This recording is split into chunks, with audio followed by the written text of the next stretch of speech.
Since the beginning of organized philanthropy, we are now seeing a convergence of all the factors we need to be astonishingly successful.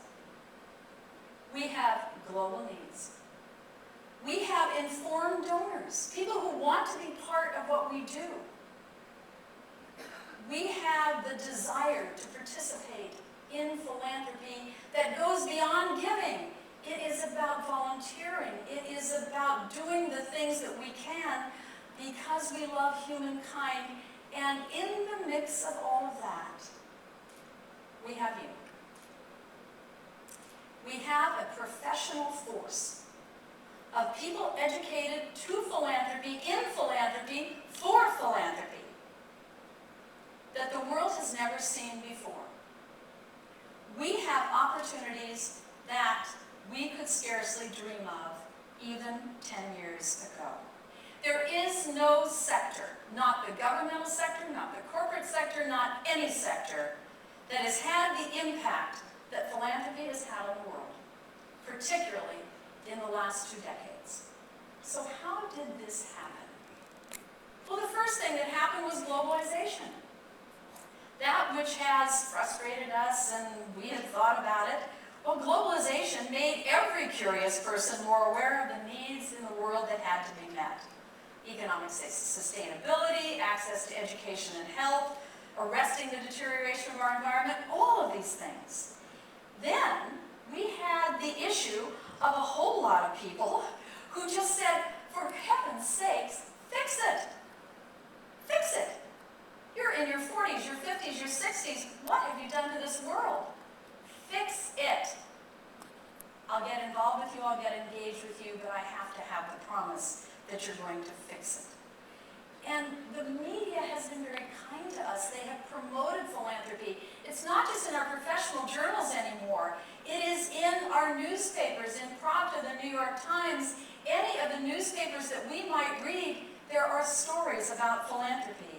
And we are getting better at telling our own story.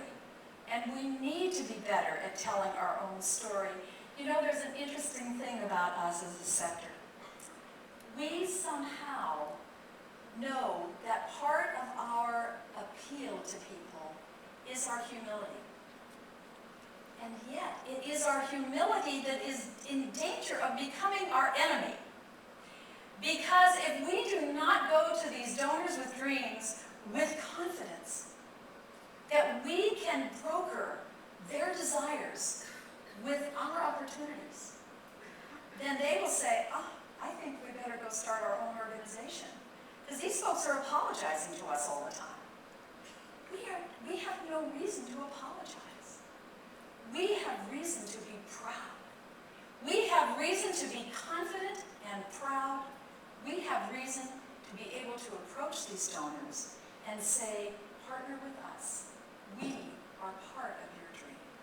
And oh yes, they are wanting accountability is where we are really seeing a whole lot of interest.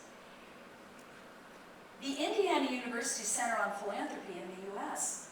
just did a study of high net worth individuals, just last year, 2006. These are people with net income of $5 million or more, or net worth.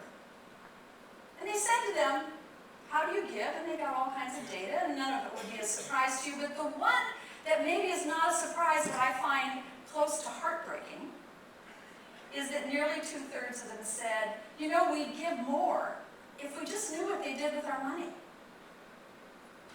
I say shame on us. We've got technology, we've got volunteers, we've got every kind of communication mechanism at our fingertips. Don't wait for your annual report. Nobody reads it anyway. Get out those e-messages. Get out those e-newsletters. Let them know the impact that they are having. Let them know that every time they give to you, they help change a life or a situation or solve a problem.